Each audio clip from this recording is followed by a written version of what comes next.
Okay, so welcome to my factoring patterns video. Just to start off, we're going to go over two different factoring patterns. There are more out there, but for this video, we're just going to go over these two. It is important to note that these are shortcuts to the longer way that we learned on the last video to factoring. If you are able to memorize these patterns and know when or what to look for and when to use them, it can shorten your workload a lot. But if you ever get lost on a test and you're not sure quite what you're doing, or if you're not sure if it's going to work out or not, you can always fall back on the other method that we learned. All right, let's get started. So the agenda, just a quick refresher on factoring trinomials, just so you can see side by side what this looks like compared to the other method that we learned. Then we're going to go into the difference of squares pattern, followed by the perfect square trinomial pattern. All right, so trinomial factoring refresher. Just to make sure that we know what we're talking about, or talking about the same kind of pieces here. Standard form is ax squared plus bx plus c. We will be using this form quite a bit in the next unit, so just make sure that you know what I'm talking about here. So a is in front of x squared, so my a value would be that 3. B is in front of x, and c is the thing that has no x's on it. That's called your constant. Right. So the pattern, not the pattern, but the method that we used before was we use this x to kind of organize our thoughts. Basically, you want to find two numbers that multiply to be a times c. So that's going to be your 36. And then adds to be your b term, which is 20. Keep in mind, you don't have to make this x. It just kind of helps you organize which numbers go where. Just make sure you multiply to be AC, then add up to be the b term. So what two numbers can this be? Think of all your factors of 36 so that you can try to make that 20 that we want. So these are all the factors of 36. If I want to do the 20, must be the 2 and the 18. All right. So now that I have my 2 and 18, that now tells me what I actually want to do with that 20x. So that 20x should be broken down to the 2x and the 18 that I just found. So 20x becomes 2x and 18x. Now I'm going to factor by grouping. So the first group, the red group, is basically going to break down into these factors. I want to find a common factor because we're trying to pull out a GCF. So common factor here, it looks like just an x. So I'm going to pull an x off, and the leftovers go back inside of the group. Okay, it's almost like a reverse distribution. We're going to do the same. We could do the same thing for this green group, but just as because we saw some patterns before, once I know that this 3x plus 2 is a group, I know that I need that group for the green group as well. So the 3x plus 2 goes here. And then what number do we need as far as the number on the outside? I would distribute in to get back up to the 18x plus 12. So that would be a 6. 6 times 3x, 6 times 2, that gives me 18x and your 12. Now I have my common groups, the 3x plus 2's. I can pull those out as a GCF, and then x plus 6 goes back in. All right, so that was just, like I said, a quick review of what we had factored before. Main reason we went over that is because I want to show you the side-by-side of what this looks like as far as a factoring pattern versus our old method. So the first one is difference of squares. So with this pattern, basically it's talking about you have a perfect square in front minus a perfect square in back. And I'll explain a little bit more what that means once I do the shortcut. But for now, let's say that I wanted to use the method that we just used with the x, the big X. Right now, just directly looking at this, I can't really use this yet because this is supposed to be used with a trinomial. This doesn't look like a trinomial because trinomials look like this, quadratic trinomials. So I got my x squared, so that a must be 4. I got my c because I have my term with no variable on it, my linear term, or my constant, sorry. So the c is a 9, or negative 9, but I'm missing my x term in the middle. So I can actually put in a 0x there, just kind of like as a placeholder. So that can go like that. So 4x squared minus 9 is the same thing as 4x squared plus 0x plus 9. This 0x, you don't necessarily have to write it because the 0 means there's none of them. But for our intents and purposes, for using this method, we need it. So 4 times negative 9 is a negative 36, and we just put a placeholder for b as a 0. So the two numbers must be a 6 and a negative 6, because that's the only way you're going to add to get a 0, multiplied by a negative 36. So this 0x will split into a positive 6x and a negative 6x. Okay, and then now that we got four terms, do your factor by grouping moves. So 4x squared is 6x. And then the future slides are going to go a little bit faster than this because you should know how to do these already. 2x plus 3. So I got my group of 2x plus 3. I must have a 2x plus 3 on this other side. Now I got to figure out, okay, what number's outside must be a negative 3. And then that gives me my negative 6x and my negative 9. I got my groups that are the same, and I got my 2x minus 3. Okay, so the use of this pattern is basically going to make it so that we can start with this and just get right down to here right away. And if you look at it, there's kind of something interesting happening here. You got a 2x plus a 3 and a 2x minus a 3. Your first term in each of these binomials is the same thing, and your last term is basically the same thing except for a plus and a minus. All right. So the shortcut, difference of squares pattern shortcut. Now, the first thing that you need to make sure that you do is make sure that you know when to use this thing. Because if you use it and you weren't supposed to use it, that means that you did it wrong. So to identify when you're supposed to use it, you should have a perfect square in front. So we know that's a perfect square because 2x times 2x is a 4x squared. And you should have a perfect square in back. So I know 9 is a perfect square because 3 times 3 is 9. So when I square 3, I get a 9. When I square 2x, I get a 4x squared. Now, you should always have a minus sign here. If you have a plus sign, that's a problem. That means that it's not the shortcut. So that's why it's called the difference of two squares, not the sum of two squares. So the difference of squares.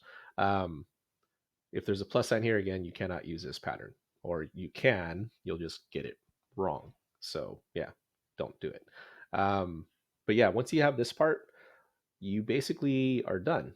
You just have a plus and a minus, just like how we saw over here. We had a plus and a minus, but we had a 2x and a 3 and a 2x and a 3. So I got a 2x and a 3 and a 2x and a 3 here. So 2x plus 3 and 2x minus 3, and you're done. That's it. That's why we call it a shortcut, because it used so much less room than this other side. All right, so what we're going to do now is we are going to practice spotting when you can use the pattern. So feel free to pause the video here, see if you can kind of spot which ones of these you can use the pattern on and which ones you can't, right? And then push play whenever you think that you got it. All we're doing is seeing if we can use a pattern. Now, after you've done that, you should have came up with this as your answer. So let's take a look at the ones that won't work, and then we'll look at the ones that will work. So remember, we were looking for when we have a perfect square in front minus a perfect square in back. So 9x squared plus 16 does not work because first off, this is not a minus sign. I do have perfect squares, so that's good, a 3x and a 4. This one does not work. I got my minus sign, but that's not a perfect square. So make sure it's a perfect square and a subtraction. So that doesn't work. Now this one has too many terms. I got 3 terms here. This pattern only works on binomials because of that whole 0x in the middle thing. This is not 0x in the middle, so this is out. This one is also out for the same reason why b was out. It's a plus instead of a minus, okay? So I know those ones don't work. Now let's see the ones that do work. You got your 4x squared minus 9. This is the one that we just did. That's a 2x and a 3. This is 7x times 7x. This is a 1 times a 1. Got a minus sign. X times an x. A 6 times a 6. Got your minus sign. A 5x times 5x. A 9 times 9. And you got your minus sign. So these ones are the ones that will work. These ones you should not be using the pattern on. Okay? Now that we know which ones have the pattern going on, let's go ahead and use the pattern. So difference of squares pattern, like I said, it works really fast. So these 4 problems we should be able to do pretty fast. So 4x squared, 2x, 2x, 9 is a 3 times 3. Then you just do 2x plus 3 and 2x minus 3. Done. Part C, 7x, 7x, 1 and 1. You have 7x plus 1 and a 7x minus 1. Done. x times x, 6 times 6, plus minus, done. Okay. And h, you got 5x times 5x, 9 times 9. Make sure you do a plus minus, put those in, and you are done. Okay. So I think I did that in less than a minute. 4 problems using the shortcut. You, like I said, if you don't remember the shortcut or you're just kind of getting stuck on it, you could always use the other way. Now, there's actually a difference in squares pattern as far as a formula goes. This is the formula that's in your textbook. So just make sure that well, you don't have to memorize it, but just know how it's used. So you got a perfect square in front, perfect square in back being subtracted. Whatever is being squared, you're doing that plus b and then a minus b. All right. Okay, so with that one, let's take a look at the perfect square trinomial pattern. So this one's a trinomial, so that's why there's 3 terms. Perfect square still refers to the front and back. So again, we're going to go over the old way of doing it just so you can have a good comparison of how short this shortcut really is. So you got your x, 9 times 4 is your 36. 12 just comes down as a 12. What is a 36? As to be 12, must be 6 and 6. So I can break this 12x into 6x's. This one's going to go a little faster. First group, I can pull out a 2x, and I get a 2x plus 3. I know I need this group over here. So what number's outside? It must be a 3. So my groups that match up are my 2x plus 3's, and then my leftover group is another 2x plus 3. And you're done. Not really. Okay, so, only because whenever you got 2 things being multiplied, you need to actually write it out as a squared. So for example, if you had x times x, you wouldn't just leave it x times x, you actually put x squared. So I got 2x plus 3 times another 2x plus 3, which means you have a 2x plus 3 squared. All right, so all this work, but let's go ahead and take a look at the shortcut because you should be able to just look at this one and get down to here, skipping all of these steps. So shortcut time, perfect square trinomial. Again, you need to make sure that you use this at the right time. If you do not use this at the right time, you will not get credit. Oh, well, maybe you might get partial credit, but you're not going to get full credit. So the way to check this, just like the other one, the difference of squares, you need a perfect square in front and back. So 4x squared in your 9, you got your 2x in your 3. So 2x times 2x is a 4x squared. 3 times 3 is a 9. Now, the main part that you need to double check is this middle part, because this middle part has to be a certain number that's related to this 2x and 3. Otherwise, it's not going to work out. Like if this was a 20 or a 15 or a 19, that's not going to work out. So the way to double check this middle term is you're going to look at the 2x and the 3. You're going to multiply those and then double it. So what's 2x times 3? It's a 6x. Double that, you get your 12x. And then that's how you double check that. So if this was anything other than that 12x, this is not going to work. Okay. But it does work. So let's take a look at, whoopsie. Sorry. Clicked on the wrong thing. Okay. So this does work. And once you see that it will work, all you're going to do is you're going to take your 2x and your 3. We know that it's going to be a perfect square. That's what this part is right here. That's why it's called a perfect square trinomial. There's perfect squares all over the place. You got your perfect square in back or in front, perfect square in back, and when you factor it, it becomes a perfect square. Now the question becomes, okay, I got my 2x and my 3. How do I know what sign goes between here? Is it a plus or a minus? It's going to match this middle term. So if this middle term is a plus, then you're going to bring down a little plus sign and you are finished. Okay. Now, let's say that we had a very similar problem, but this time with a minus sign. Same kind of deal. I can see that I have a 2x and a 3. 2x times 3 is a 6x. Double that, you get your 12. Don't worry about the minus sign yet. As long as that 12 is there, you're all good. Okay. So you got your 2x plus, or 2x and your 3 squared. That's a perfect square right there. And now, since this middle term's a minus, you're going to drop that minus sign down to here. Okay.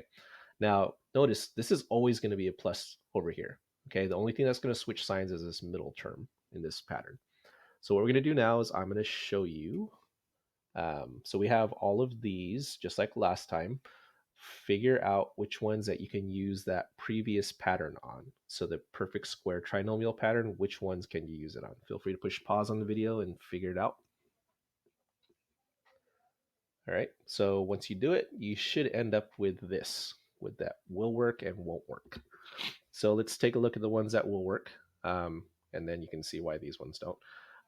2x times 2x, 3 times 3, so it's a 2x and a 3. 3 times 2x is a 6x, double that, you get your 12x. X times x, 4 times 4, so 4 times x is a 4x, double that, you get your 8x. Remember, I don't care about this minus sign yet. 3x and 3x, 1 times 1, 3x times 1 is a 3x, double that, you get your 6x. Now, all of these ones, for some reason or another, do not meet that pattern. So like this one, the middle term is not correct. You would get a 7x and a 2, that'd be a 14x. 28x should be in the middle, that's not a 28. That's not a perfect square. That one's not a perfect square either, so this messes up on 2 spots. And that minus sign should not be there. These ones are binomials. You need a trinomial for this to work because you got to double check that middle term. These don't even have a middle term to double check. Now this one's the other pattern, but right now I'm just asking about the perfect square trinomial patterns. And then this one, you got your 3 and your x, 3x, and then you get your 6. So yeah, that's why those ones don't work. All right, so now that we know that these three have the pattern, let's go ahead and use the pattern. So we have our patterns that do work. So figure out what times what is a 4x squared, what times what is a 9. You got your 2x and your 3. Make your squared frame right there because it's a perfect square. So you get your plus sign from your middle term, and there you go. Oh, my daughter's playing piano in the back. Interesting. She hasn't had a lesson in a few years. All right, so we had our x squared minus 8x plus 16. And you got your x times x is x squared. 4 times 4 is 16. So then you got that. And then bring down your minus sign. And then this last one, since we already checked it, we know it's going to work as far as the pattern goes. We got your 3x and your 1, because 1 times 1 is 1. 3x times 3x is a 9x squared. Bring that down to your squared part. Get your plus 1 going, and there you go. So that's how we'd use these patterns. If you notice that the pattern, it just doesn't fit a pattern, fall back on that other way that we reviewed with the x, where you split the middle term and do factor by grouping. Okay, because remember, these are shortcuts, but they're only shortcuts when they work. If they don't work, fall back on the other factoring stuff that we learned about. All right, and then just lastly, the actual pattern formulas are these. When you have a perfect square in front and a perfect square in back, and two double a times b, so whatever was being squared in front and back, double whatever those two multiplied together, you can turn it into a plus b squared. Same thing here, but with a minus sign, it turns into a minus b squared. Just a little side note, there is some other positive negative stuff that could be happening with the a and the b's, but we're not going to show that second part only because most of the time they're just talking about the a being positive. So if you have any questions, feel free to stop by during my office hours to ask me. Otherwise, I hope everybody's doing well and take care of yourselves. Bye bye.